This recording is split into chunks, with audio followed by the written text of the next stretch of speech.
Hello, it is Foundation, Friday, December 30th, 2022. Gorgeous sunset going on behind me on this beautiful winter day here in the Phoenix, Scottsdale, Arizona area. And the iPhone camera, for once, is actually capturing the colors quite well. Not all of them, but some beautiful purple, orange, yellow, red. Hope it's fantastic wherever you are as well. Heading into the New Year's holiday weekend. Comes on a weekend this year, kind of cool. And we are here with another in our multi-part series on the fantastic foundational book, The Magic of Thinking Big, by Dr. David J. Schwartz. And we are in chapter 10, Get the Action Habit. We talked last week, we left off by Dr. Schwartz reminding us that everyone wants to be an activationist and get the action habit. However, a lot of passivationists got that way because they insisted on waiting until everything was 100% favorable before they took action. Perfection is highly desirable, but nothing man-made or man-designed is or can possibly be absolutely perfect. So to wait for the perfect set of conditions is to wait forever. And to wait forever is to not make any money, not have success, not even have a business. So Dr. Schwartz gives three case histories here about people who waited for conditions to be perfect before taking action. But we don't have to get into those. You're probably just like me. I've made this mistake over and over. How many times have you seen somebody, a company, a business, an invention, and you were like, oh man, I thought about that. Man, I thought of that years ago. Yeah, and what's the difference? The difference is because that person took action and you, for whatever reason, did not take action. Often it's because you were waiting to learn more, to find out more. People, I see all kinds of BS all over the internet and elsewhere advising people to start businesses. I've advised thousands of entrepreneurs to start up tens of thousands of businesses over the years. And of course, I disagree completely with what I see on all kinds of official type of websites giving all kinds of supposed great advice. They're like, step one, incorporate your business. Register your what? No. Or step one, create a business plan. No. I mean, that's how to get stuck, as Dr. Schwartz is saying here, in becoming a passivationists, in doing too much research and too much worrying and too much wondering, and I need to learn the ins and outs and I need to know more, and get in the action of taking habit. You think about it. You don't want to be looking back on whatever idea you had for launching your business or whatever location and look back in a month, 6 months, a year, 10 years, 20 years, whenever, and go, oh man, I was going to start up a restaurant right there in that corner and now so-and-so did.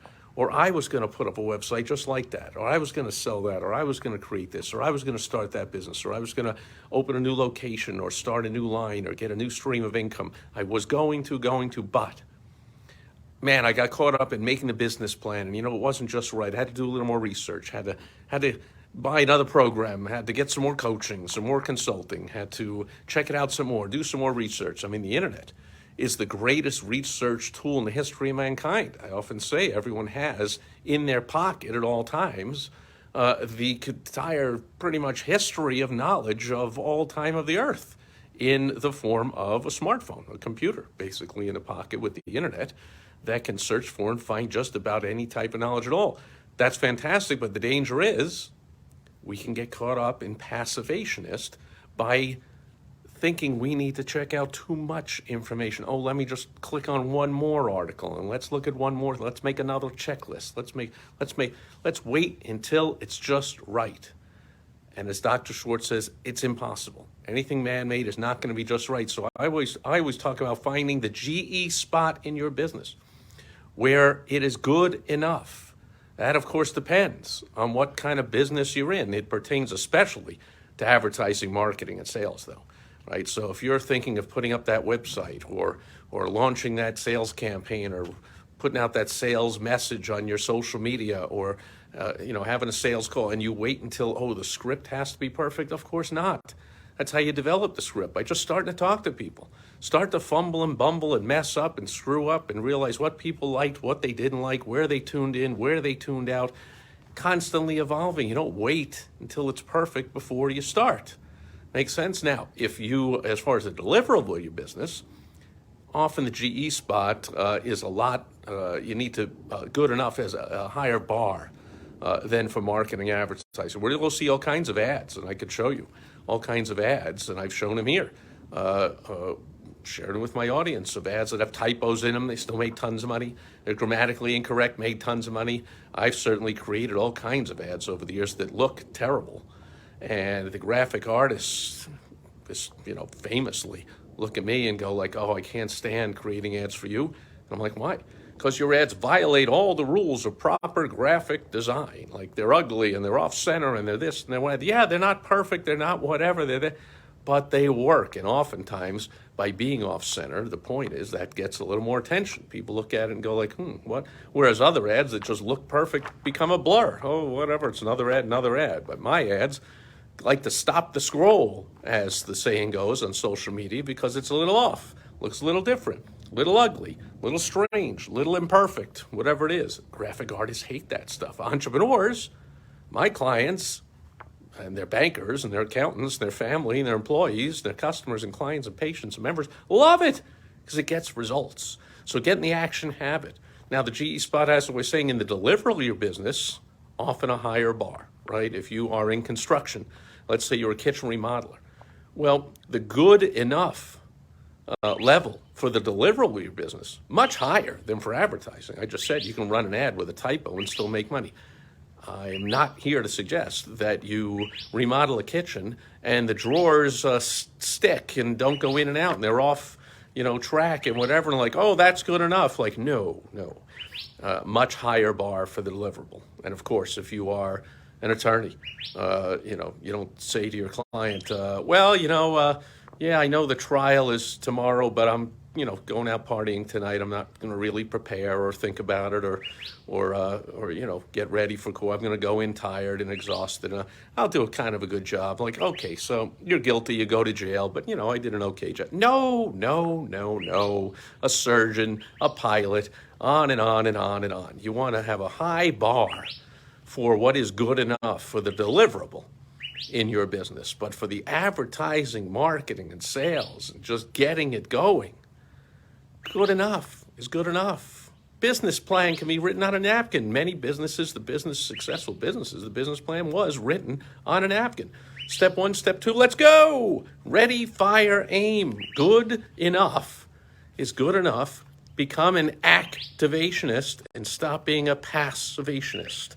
And so that'll do it for today's Foundation Friday episode based on the fantastic foundational book, The Magic of Thinking Big by Dr. David J. Schwartz. I'm trying to turn the pages, as always, with one hand, a little difficult.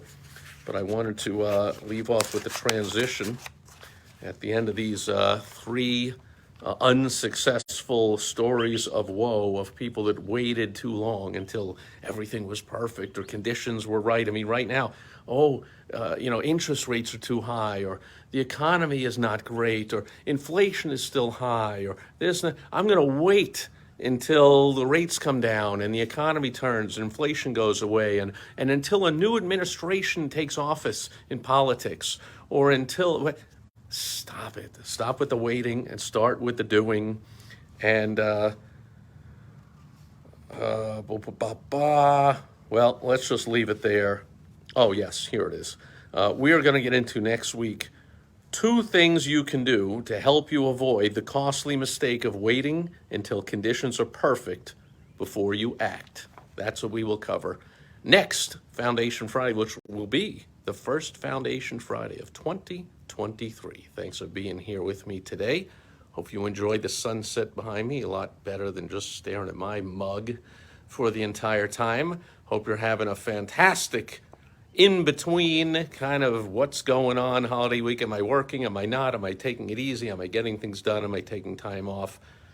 Always a strange week. It's coming to an end. Hope you're ready to hit the ground running on Monday, or on Monday's still a holiday for many people in government offices and whatever, at least for Tuesday. But enjoy the holiday weekend, and I will be back with you again tomorrow with a very important message on Social Media Saturday. I hope you'll catch me then. Thanks for being here today. Over and out.